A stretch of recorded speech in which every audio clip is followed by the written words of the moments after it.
আচ্ছা, সমুদ্রে যত জল আছে পৃথিবীতে অন্যখানে আছে কি?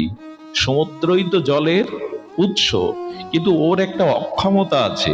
জলের উৎস সমুদ্র, সমস্ত জল সেখান থেকেই নেওয়া হয়, কিন্তু ওর অক্ষমতা কি জানেন? ওই জল এক বিন্দুও পান করা যায় না। যদিও কেউ কষ্ট করে পান করে, তবে তার তৃষ্ণা মেটে না। আরো নোনা জল পান করলে তৃষ্ণা নিবারিত হয় না, আরো বাড়ে। আপনি বলছেন এই সংসারটাও সাগর, কেন জানো? এখানে জল আছে, অর্থাৎ সুখের দ্রব্য, সম্পর্ক, সম্বন্ধ সব আছে, অথচ পান করা, এর থেকে আনন্দ পাওয়া যায় না।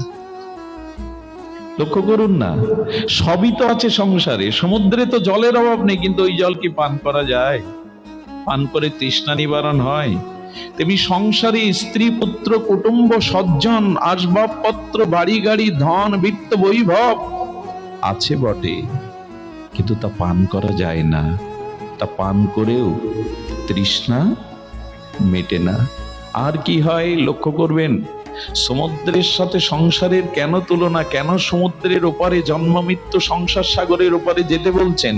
গোবিন্দের চরণাম্বুজ কেন আশ্রয় করতে বলছেন? তার কারণ একটাই, সমুদ্রে কেউ খাদ্য দেয় প্রাণীদের? কথা বলবেন, আটলান্টিক মহাসাগরে কেউ খাদ্য দিয়ে আসে? ওরা বেঁচে থাকে কি করে?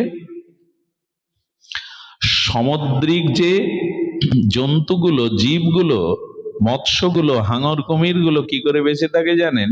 যার শক্তি কম, ওরা তাকে খেয়ে ওর মধ্যে বেঁচে থাকে। যার শক্তি কম তাদের খেয়ে বেঁচে থাকে। সংসারেও তাই, যে দুর্বল সবল তাদেরকেই কষ্ট দিয়ে এ সংসারে বেঁচে থাকে। আচ্ছা, আমি 10 বিঘা জমির মালিক হলাম, তার মানে কি হলো বলুন তো? আমি সম্পত্তির মালিক হলাম, মানে কেউ সম্পত্তি হারা হলো। নতুন করে জমি সৃষ্টি হচ্ছে পৃথিবীতে। একজনের ছিল সেটা, তার মানে একজন বঞ্চিত হলো, আমি সেটা পেলাম।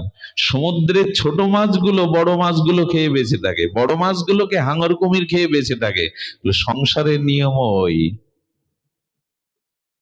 10 বিঘা জমির আমি মালিক হলাম মানে কি? নতুন করে জমি সৃষ্টি হলো, কারো ছিল, আমার হলো। এইভাবেই তো মানুষ বেঁচে থাকে। এই জন্য বললেন যে ভব প্রবাহ পরমং পদম্বুজম, এই ভব সংসারের প্রবাহ বড় বিভৎসতা। এখানে তুমি পদম্বুজ আশ্রয় করো।